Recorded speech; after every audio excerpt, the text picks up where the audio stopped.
জোর করে দখল করে যদি কেউ মনে করে যে আমি কি রেজিগনেশন দিতে হবে, no, not that. Earlier I was in the chair, so I have digested all the atrocities of BJP. But now I am free bird, so I can go anywhere, I can fight anywhere. So I'll be on the street. Bengal में चुनाव लूट लिया गया है, 100 सीटें हमसे छीन ली गई हैं। मैं मुख्यमंत्री पद से इस्तीफा नहीं दूंगी। हम सड़कों पर आएंगे। हम इंडिया गठबंधन को फिर से एकजुट करके लड़ने के लिए जोड़ेंगे। हम लोकतंत्र को बचाएंगे। কিন্তু এই সন্ত্রাস সব সন্ত্রাসকে ছাড়িয়ে গেছে। These atrocities is atrocious, terrible. I am grateful to all my India team's leaders.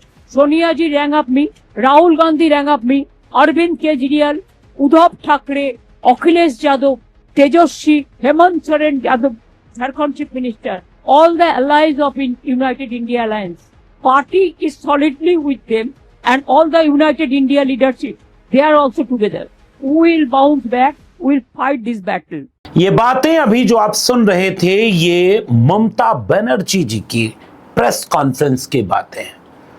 Bengal की 3 बार मुख्यमंत्री रही, देश की एक बड़ी नेता बंगाल चुनाव परिणाम से असंतुष्ट दिख रही हैं और आक्रोशित होकर के प्रेस कॉन्फ्रेंस करते हुए गंभीर आरोप लगा रही हैं और अप्रत्याशित तरीके से उन्हें पूरे इंडिया गठबंधन का साथ मिलता हुआ दिखाई दे रहा है।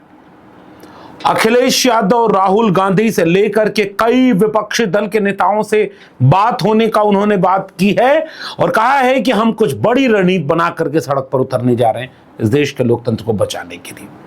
वहीं भारतीय जनता पार्टी की तरफ से यह आरोप लग रहा है कि आप हार को बर्दाश्त नहीं कर पा रहे हैं।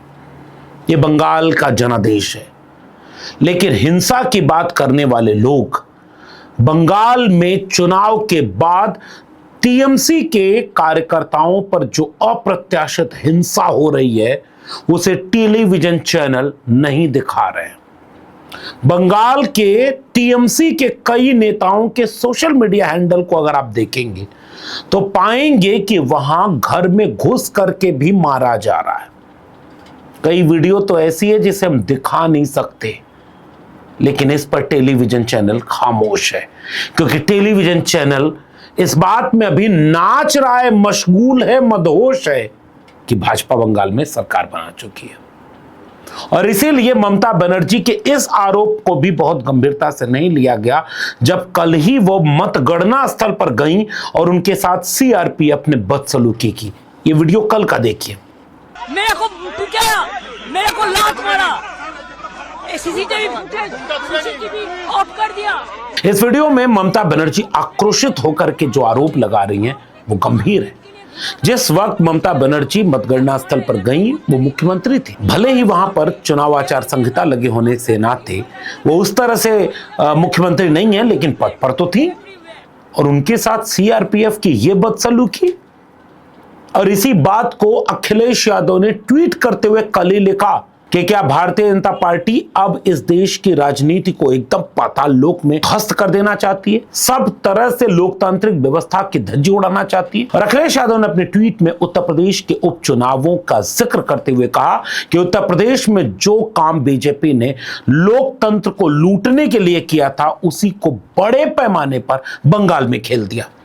और इसीलिए ममता बनर्जी आक्रोशित होकर के आज प्रेस कॉन्फ्रेंस करने आती हैं और साफ तौर पर कहती हैं कि मैं इस्तीफा नहीं दूंगी। ममता बनर्जी ने बंगाली भाषा में अपनी प्रेस कॉन्फ्रेंस कहते हुए कई गंभीर बातें कही। उन्होंने कहा कि मैंने कई चुनाव देखे हैं, छात्र राजनीति से लेकर के कई प्रधानमंत्रियों के दौर में राजनीति की है। राजीव गांधी, अटल बिहारी वाजपेयी, पीवी नरसिम्हा राव, मनमोहन सिंह से लेकर के कई बड़े नेताओं के साथ काम किया है, बहुत बड़े बड़े चुनाव देखे हैं, लेकिन ऐसा चुनाव हमने कभी नहीं देखा। दरअसल हम चुनाव लड़ ही नहीं रहे थे, ये बीजेपी और इलेक्शन कमीशन ऑफ इंडिया की गॉट अप बैटल थी, सब मिलकर के लोकतंत्र की धज्जियां उड़ा रहे थे। ममता बनर्जी ने अपनी प्रेस कॉन्फ्रेंस में यहां तक कहा कि 100 सीटें ऐसी हैं जो उन्हें हरा दी गई जबरदस्ती, अधिकारियों की मिली भगत और सीआरपीएफ का पूरा तंत्र और उसके बाद लोकतंत्र में चुनाव परिणाम। আমরা কিন্তু হারিনি, আমাদের 100 সিট জোর করে লুট করা হয়েছে। ये इस बात की तरफ संकेत कर रहा है कि क्या यह चुनाव कहीं से भी सही था। ममता बनर्जी अपनी प्रेस कॉन्फ्रेंस में आके यह आरोप लगा रही थी कि हम भारतीय जनता पार्टी से कोई राजनीतिक लड़ाई लड़ ही नहीं रहे थे, हम तो इस देश के लोकतांत्रिक संस्थान से लड़ने को मजबूर थे जिसे भाजपा ने अपने कब्जे में कर लिया, और वो है चुनाव आयोग। আমাদের লড়াইটা বিজেপির সাথে ছিল না, আমাদের লড়তে হয়েছে ভিলেন ইলেকশন কমিশন, যিনি ব্ল্যাক হিস্ট্রি তৈরি করেছেন। ममता बनर्जी ने अपने प्रेस कॉन्फ्रेंस में यह भी आरोप लगाया कि सीआरपीएफ को लेकर के उनके मन में जो इज्जत थी वो अब नहीं है, वो आई एम सॉरी कहती हैं। आपको पता होना चाहिए कि एक पत्रकार ने तो यहां तक बताया कि ईरान से लड़ने के लिए अमेरिका ने 50,000 सैनिक लगाए और बंगाल में चुनाव कराने के लिए 2.5 लाख सीआरपीएफ लगाई गई। फिर एक सवाल सीआरपीएफ को लेकर के, मैंने अभी जब इस पर रिसर्च किया तो देखा कि भाजपा समर्थित लोग कहते थे कि बंगाल में हिंसा बहुत होती थी, उस हिंसा को रोकने के लिए यह काम किया जा रहा था। पिछले 24 घंटे में बंगाल में जो हिंसा हो रही है वो कैसे रुकेगी? और वो हिंसा जायज है, क्योंकि जैसे ही उस हिंसा की बात आप कर रहे हैं तो वो कह रहे हैं कि ममता बनर्जी के शासन काल से व्यथित थे जो बंगाली, वो इस तरह का गुस्सा इजहार कर रहे हैं। किसी और प्रदेश में ऐसा ही कुछ होगा तो क्या होगा? ये तो सोचने की बात है। प्रेस कॉन्फ्रेंस करते हुए ममता बनर्जी ने जो तेवर दिखाए, इसका एक पॉलिटिकल मीनिंग है।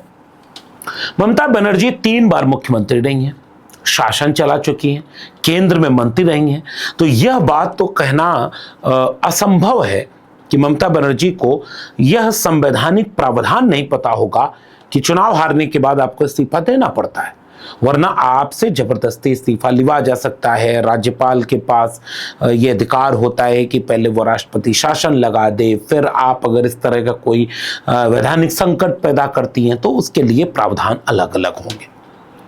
तो ममता बनर्जी का हटना तय है फिलहाल की परिस्थिति में। फिर ममता बनर्जी ऐसा क्यों कर रही है? क्या ममता बनर्जी कोई बड़ा संदेश देना चाह रही है? क्या ममता बनर्जी पूरे विपक्ष को यह संदेश दे रही हैं कि अब जब कुछ बचा नहीं है तो सामने आंख में आंख डालकर लड़ना होगा? क्या ममता बनर्जी इसीलिए इंडिया गठबंधन की बात कर रही हैं?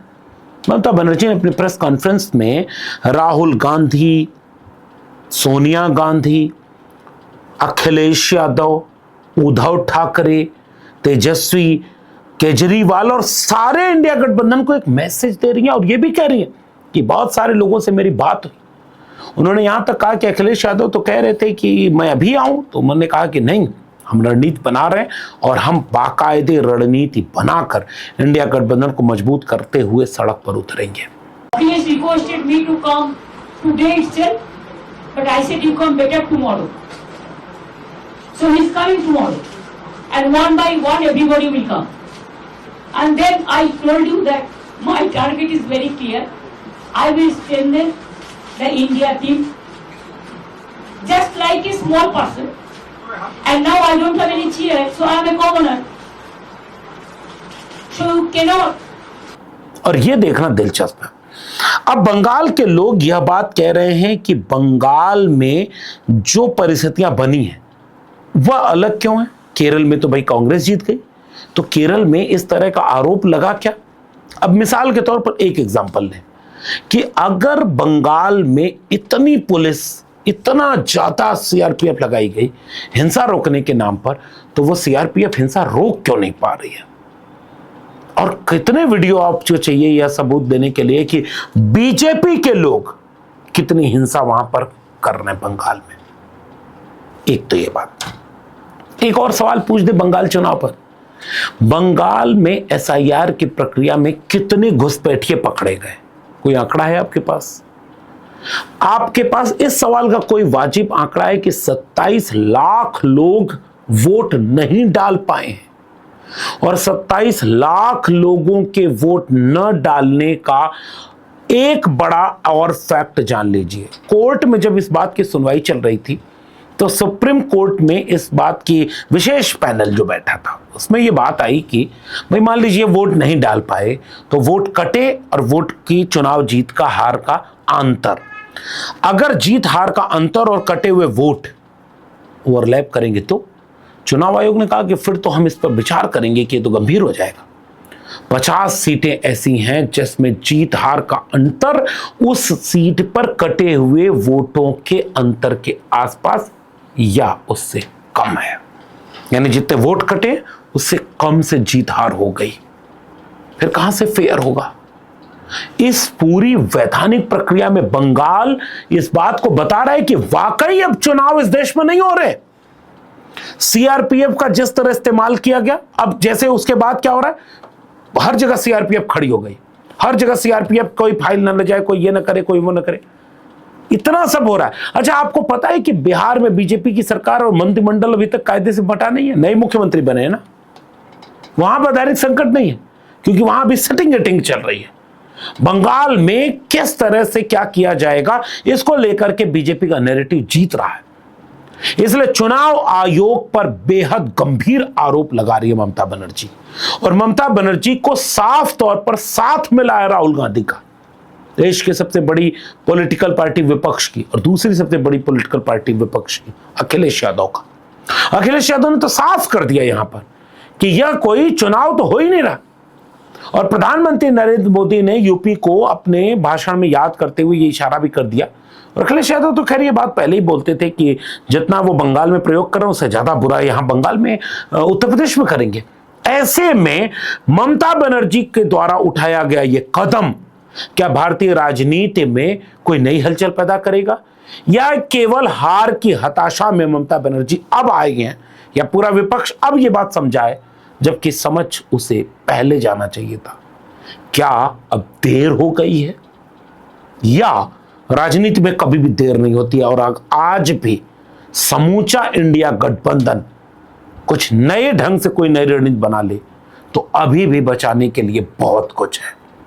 ममता बनर्जी के इस कदम के बाद भारतीय राजनीति कहां करवट लेगी यह देखना दिलचस्प होगा।